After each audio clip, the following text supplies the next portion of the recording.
Bom, boa noite, queridos jurados, boa noite, alunos e amigos. Bom, eu me chamo César e esta casa defende a participação dos representantes dos atingidos em todas as etapas de levantamento das medidas mitigadoras. No decorrer do trabalho, nós faremos uma análise do ponto de vista jurídico-social com um aprofundamento nas medidas mitigadoras e citaremos a responsabilidade penal dos culpados pelo ocorrido em Brumadinho, informando sobre dolo eventual e culpa consciente. Nós versaremos também, no decorrer do trabalho, sobre a legitimação dos representantes e a organização da sociedade civil e a respeito do que são audiências públicas e qual a serventia das mesmas. Bom, o desastre em Brumadinho ocorreu na mina do Córrego do Feijão e diversas vidas foram ceifadas. Dito isto e feito essa breve introdução do nosso trabalho, eu passo a palavra para o meu companheiro de grupo.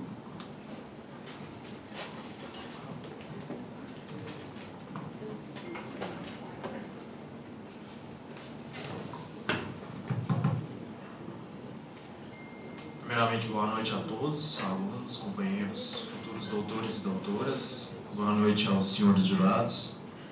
O meu grupo, essa banca aqui, essa casa defende a participação dos representantes dos atingidos em todas as etapas de levantamento das medidas mitigadoras. Levando em consideração que, de uma certa forma, a tragédia que teve lá, meu nome é Luiz Felipe, levando em consideração que, de uma certa forma, que todos os fatos, toda a tragédia que teve em Brumadinho não foi de aspecto social, ambiental, cultural, mas trabalhista também, onde foi o maior desastre trabalhista que teve no país. Então, assim, os representantes formados pelo Ministério Público, de uma certa forma, é muito importante para Brumadinho. Só que a comunidade de Brumadinho também precisa de um representante direto da comunidade.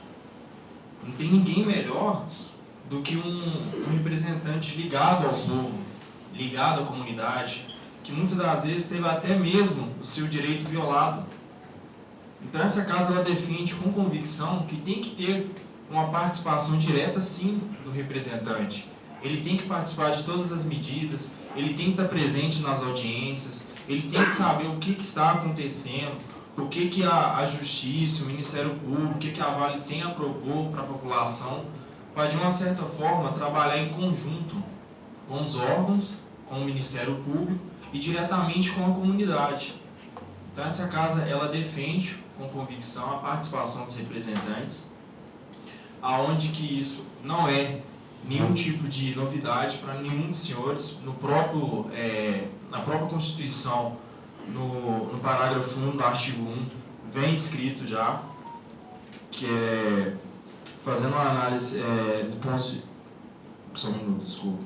Que fala que o povo ele tem, de uma certa forma, um representante direto, que é eleito pelo povo, mas pode ter um representante diretamente ligado à comunidade, que é onde que entra no âmbito de bairros e etc., onde que tem um representante da comunidade, que é aquela pessoa que toma a iniciativa de trazer, de levar, ou trazer uma solução diretamente para os órgãos competentes.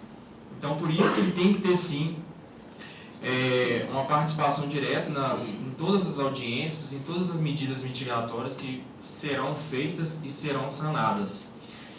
Diante disso, eu vou passar a palavra para o meu colega Sérgio, onde que ele vai dar continuidade na sustentação, falando sobre as medidas mitigadoras. Boa noite.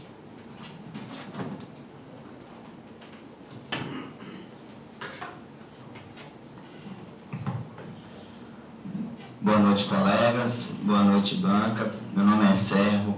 Eu vim representar que esta casa defende a participação dos representantes dos atingidos em todas as etapas de levantamento das medidas mitigadoras. Eu vim dizer sobre as medidas mitigadoras.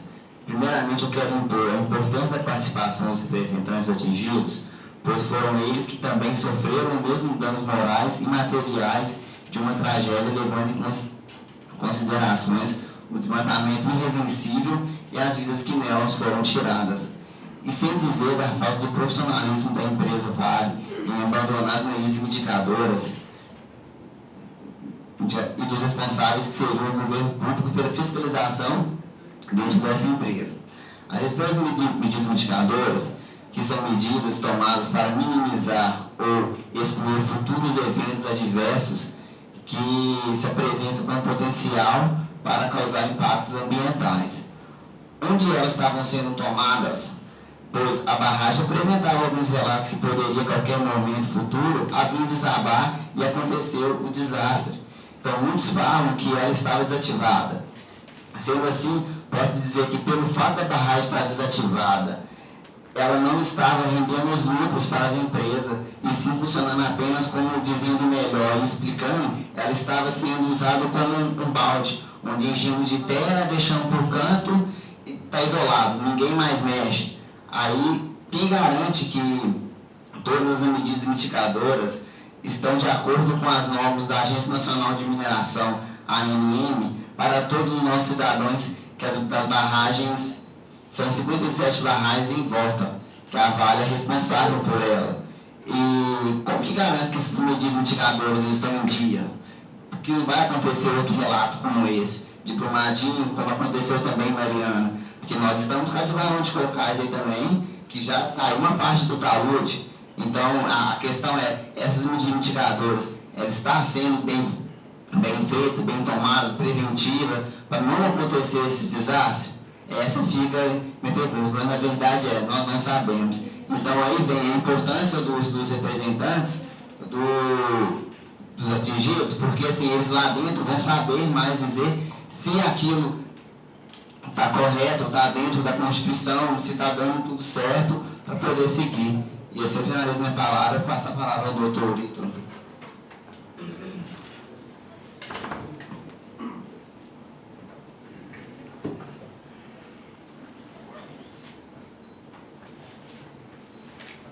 Boa noite a todos. Meu nome é Ítalo e eu gostaria de trabalhar com a responsabilidade penal. Mas primeiro eu gostaria de abrir uma aspas que não estamos condenando a Vale em momento nenhum, até porque nenhuma medida ainda foi tomada pelo Judiciário. Nenhuma culpa pode ser definida no momento, tecida, né, em relação à Vale. Eu gostaria de levantar alguns pontos referentes à responsabilidade penal, no âmbito geral. Gostaria de falar primeiramente sobre dolo. O dolo é a vontade consciente dirigida ao ato. Gostaria também de trabalhar sobre o dolo eventual. O dolo eventual é quando você toma uma iniciativa para iniciar um projeto. Esse projeto pode ocorrer, é um projeto que pode gerar riscos, mas mesmo assim você torce para que o projeto dê certo e... Desculpa, eu troquei as palavras aqui. O dolo eventual é o dolo quando você sabe que o projeto existe a possibilidade do erro, do fracasso, mesmo assim você assume essa responsabilidade. Diferente do dolo consciente, que você elabora o projeto e torce para que esse projeto dê certo.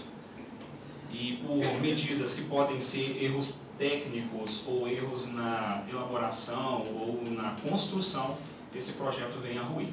Enfim, elaborado dano consciente, culpa consciente e dano, eu gostaria de trabalhar sobre alguns fatos. Primeiro, sobre a barragem de montante, que já foi muito bem descrito, que não é uma barragem segura, tá? É uma barragem que ela pode sim vir a ruir, é uma barragem com baixo orçamento, mas foi utilizado pela Vale, é utilizada hoje. Sobre medidas de emergência, as sirenes que não foram acionadas no momento, porque foi alegado que as sirenes não conseguiram acompanhar a velocidade do desastre. E sobre os piezômetros. Os piezômetros são equipamentos que medem a pressão da barragem. Foi feito análise, esses piezômetros não estavam de acordo não estavam bem aferidos. Então, levantando, trabalhando em cima desses tópicos sobre responsabilidade penal, eu gostaria de passar a palavra para o meu companheiro.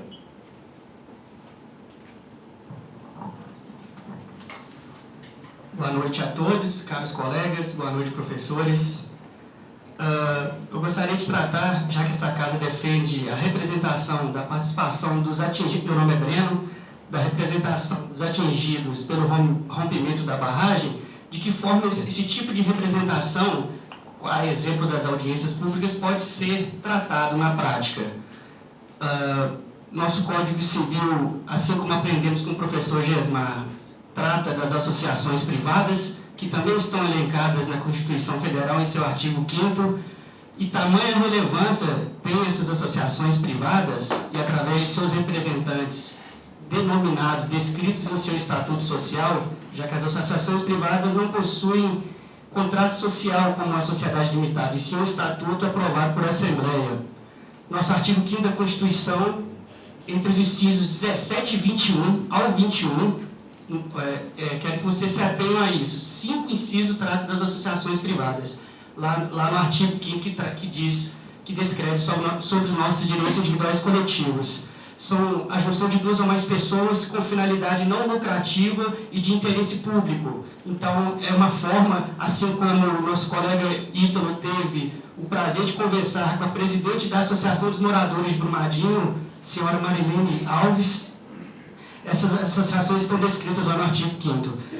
E frisando ainda mais a importância da participação, da representação dessas associações nas audiências públicas, temos, ainda no artigo 5º, inciso 18, trata que as associações e cooperativas, e as cooperativas aqui com uma ressalva de ter a obrigatoriedade de lei, essas associações e cooperativas independem de autorização do poder público, da administração pública, para que sejam instituídas. Veja a importância de uma associação privada, principalmente em participação em audiências que tenham caráter mitigatório, atenuante.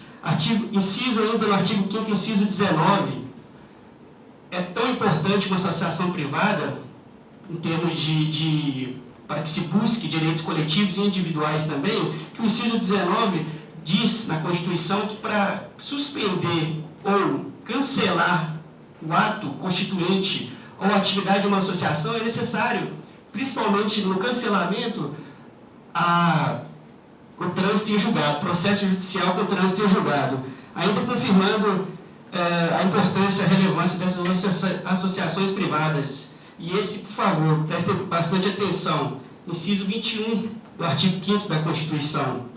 As associações privadas que expressamente, ou seja, que estão no seu estatuto social, dando esse poder aos seus filiados associados, têm legitimidade para defendê-los judicialmente e extrajudicialmente, em qualquer audiência pública ou participação de atividade mitigatória, por ter qualquer tipo de direito violado.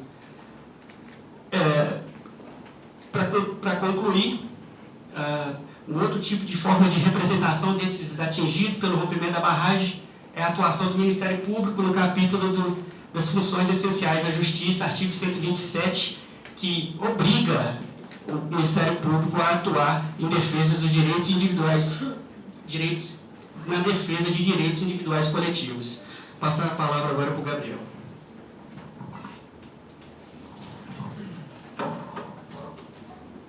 Boa noite, senhores jurados. Boa noite, caros alunos. Meu nome é Gabriel Ribeiro. Eu vou concluir o nosso trabalho, tentar fazer uma conclusão mais breve.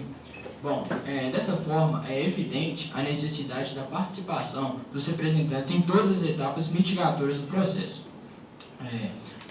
Deve ser ressaltado também que, apesar de serem pessoas de baixo poder aquisitivo, eles têm seus direitos fundamentados na Constituição Federal, que devem e podem ser representantes.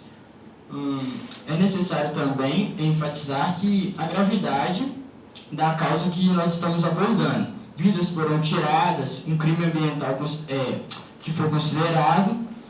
Também nós devemos falar que os bens materiais foram destruídos, danos psicológicos foram causados. E essa população deve ter a melhor representação possível. Ou seja, o Ministério Público, a Defensoria, deve trabalhar em consonância com os representantes, para eles serem atendidos, serem fiscalizados da melhor forma possível.